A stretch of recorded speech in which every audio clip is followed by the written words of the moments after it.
I did see Doc Walker on the sidelines in the middle of the game, just kind of, cheering me on, telling me to get going and all that. And it for some reason, it pumped me up. So, obviously talked to Sonny Jurgensen a little bit during the week, and some situations like that, you really kind of get it. A lot of times you think, you only really have that kind of allegiance in college, but you really feel it in these rivalry games. You get up for every game, but the rivalry games mean, I guess, just a little bit more. But not only for us in this locker room, but for the Redskins of the past, it's a huge rivalry. And like I said, we didn't pull it out. Guys are very upset right now, but we'll keep moving forward. We'll get better next week and have a better game next week. Welcome to the Sideline Report, everyone. I'm Marvin Jackson, and two of our Sideline Report favorites are with us. Redskins historian Mike Richman is the author of two definitive books on the Redskins.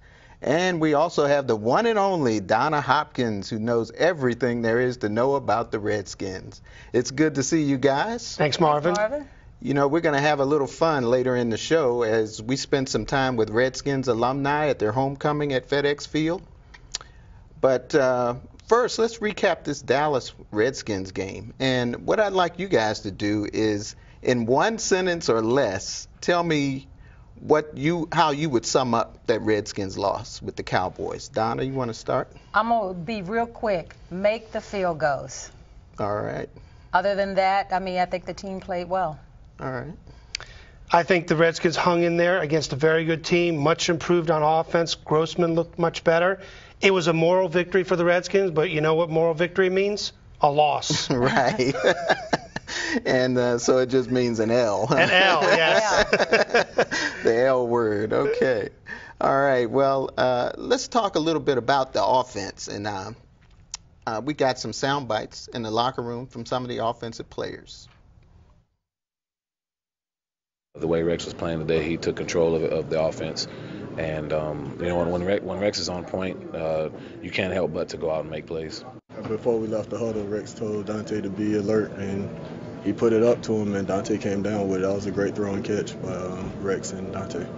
When they went to the replay, I got a little nervous, but, like I said, for Rex to put it where he put it, for me, being the only one to make a play on that ball, he made a really good throw, and all I had to do was stick my hands up and get my feet in. We just didn't seal the deal.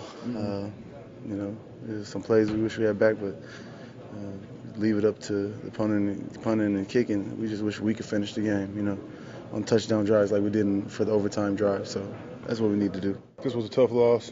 Guys really play hard. Just a bad deal, but this is how this game is. We just got to keep going. All right, the Redskins came up short on offense, and in your opinion, what could the Redskins have done? Because you said that they made a few mistakes on offense where they went to a no huddle and that kind of thing. Right. Well, I didn't understand that call. We were, I think, had a first down or second down on the Cowboys 35 in overtime. Why go to a no huddle at that point? You just want to keep the rhythm going and set up for a really good field goal that pushed us back a few yards. It was a botched play and made for a longer field goal attempt by Gano. But I don't think necessarily, yes, Gano missed that 52-yarder in overtime. We could have won the game there. But there were other sequences in the game that lost it for us, like DeAngelo Hall getting beaten by Des Bryant again on that critical play by the Cowboys when they set up for their winning score. All right. What do you think about the Redskins offense? Well, Gano missed the 50 and the 49, but like Mike said, that doesn't sum up the whole game. But when I look at the offense, they did do better. Passing game was something that had been missing for weeks, and finally they got that going. But the thing that hurts, I was just getting ready to say that, the thing that hurts them right now is they cannot get the running game going.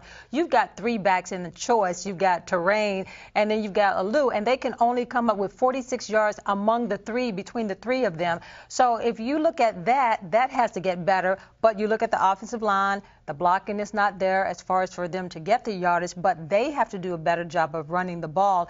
And one area gets improved, then it disappears as far as the running game, and that's been missing. And I think that they've got to get those things going to help the quarterback situation, because if they don't, they're going to be hurting offensively. Along the lines of what you're saying regarding the blocking, though, I think, well, first of all, the offensive line has been decimated by injuries. They've been playing musical chairs on the line. That definitely has hurt the running game. And they lost, I think, their best offensive lineman very early in the season, Corey Lichtensteiger. And here's where the Redskins are really hurting. There's no depth. There's no depth really anywhere on the team, and particularly you need it in the trenches on the line. Right. I mean, how many players did the Packers have on injured reserve last season? And what happened? They won the Super Bowl. Right. But the thing about the Redskins, right, we knew going in they had a lot of holes to fill, and the offensive line was one of those. So they had so many positions on defense. They improved there. So they couldn't improve everywhere, so they did the best they could as far as the offensive line. But you got Trent out probably against Seattle, and that is another offensive lineman. So you're going to be hurting from this point on to the end of the season. So I think that we have to be, as far as patient with the Redskins, because, as they say, they're in a rebuilding year. They are. I do want to say, though, regarding the draft, we drafted only one offensive lineman in the 2011 draft. I did not get that at all, because that line had been neglected for so many years during the Serrato era. But you needed defensive players. Absolutely. So you needed so many parts focused on the trenches, though, the offensive and defensive line. I think that's what. I think we drafted too many specialty players in 2011. I wouldn't have let him get away. Oh yeah, you got to take a Kerrigan. Absolutely. But I mean, look at the 3rd, 4th, 5th rounds. No offensive lineman draft. But that's the thing about it, is who was really out there for them to draft. There may not have been any people. Well, look at it this way. Who drafted offensive linemen in the 1st round? Eagles, Patriots, Indianapolis Colts. Of course, they're suffering this year, but look at their record over the years. They went for offensive linemen. I think that's what we should have focused on, basically the offensive and defensive lines. Look at the team when they were winning Super Bowls. We had the Hawks, okay? Right, exactly. That tells you but you know what? If the offense played up to par with all the receivers, we had all the running backs, if they would do their job, all these areas, even with the offensive line being banged up and whatever, you've got to get production. Injuries are going to come. You've got to get production out of each player. That, like they said, if one player make a mistake, everything falls apart. And I just think that it's just been too many mistakes on this team beyond the injuries that has hurt this team. What grade do you give the offense this week? You mean against Dallas? Yes. You know, as far as What Dallas, grade would you give the I would offense? have to give them a B, because they played pretty good overall. Yeah. And Rex did pretty Just well. the fact that they had a passing game, I'm giving them a B. What about you, I Mike? give him a B plus. Okay, B plus. Yeah, Grossman obviously played very well. But here's the thing. The Redskins were a knee from being down 17-0. Yeah. Okay? If not for that instant replay reversal with Grossman's knee being down, Cowboys would have had a first down on the 1-yard line. They were up 10-0 at that point. Would have been 17-0. Game would have been over. Yeah, right. Yes. Well, let's talk a little bit about the defense now. And we got some sound bites from some of the defensive players as well in the locker room. From a defensive standpoint, because, you know, the plays they got were plays we just messed up on. You know, we messed up on the one to Witten, we messed up on the one Dez early in the game, and, you know, it's just things we can't do as a defense. They got playmakers. I mean, you know, you look at Tony Romo, he's a good quarterback in the NFL, and his weapons, Witten and Bryant, you know, they're going to make plays, but you just got to try to limit them and, you know, get off the field on 3rd down. Tony was probably a bigger part of that than Dez was, just, finding a way to step up in the pocket, slide to the left, and, you know, make some big plays. They had to be right around 50% in the 3rd down area. I thought Tony did a great job of biding time and finding the open receivers. Normally, we would get more sacks when quarterbacks have to move and adjust like they did.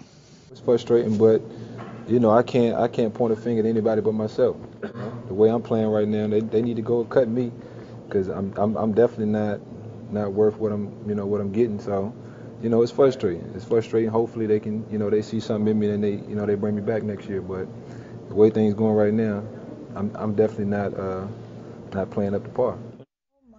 All right, DeAngelo Hall, is he still on the roster? He's going to be for now, but you never know come the end of the season. Let him tell him he shouldn't be on it. But, you know, I mean, he's making a good point. He's blown some coverage on some key plays on defense. What has he done over the past 2 years, except for that 4 interception game against the Bears? Yeah, that was his big Does he have a game pick right this year? I don't think he does. No. No. Oh, well, Maybe he has one. I think he has one. one. Yeah, but you know, one thing about the defense where they did play well is that in the previous games they had given up the run. I mean, a lot of yards running wise. They're ranked 27. I think they got 27 sacks, and they're ranked 3rd in the NFL. But the problem with the Redskins defensively is that they gave up big yardage on 3rd down. I mean, they would stop them on 1st and 2nd, and in 3rd and 15, Tony Romo would get a completion. That's where they're being killed each week. And what is the reason for that? I mean, what's... I think depth is another. It comes into play here again. They're changing the defense on 3rd down too. And maybe that's the defensive scheme on 3rd down is not working. Well, they just there were some of the players when I talked to after the game, they were just talking about their assignments, staying with what they're supposed to do. And if you have one person out of position, that breaks down everything. And I think it's not so much of the players' depth and all that. It comes down to their assignments. And a lot of the players talked about staying home. Yeah. I also think it's a lack. I know we did sack Romo a few times, but in key situations, I don't think we're getting to the quarterbacks. Yeah, exactly. I mean, that's been a problem for the past decade through the Snyder era. We just haven't been putting enough pressure on the quarterbacks, and I think that's been evident throughout this season and in the past. I mean, I think we have more sacks this year than in previous years, but it's just not enough. Yeah, because Jason Witten had those big catches at the very end because Tony Romo had all day to throw. And one of those plays, London Fletcher was out on the sideline too, hurting. Right. On that big play that he caught the touchdown. We've got to figure out a way to stop Tony Romo. He figures out a way to make big plays against the Redskins. There's just no way of stopping him at the end. He moves his feet. He knows how to get out of the pocket. He reads pretty good. It's just that the pressure is not there when it needs to be there defensively for the Redskins. And you would think they did a good job with the sacks. They had 4 or so.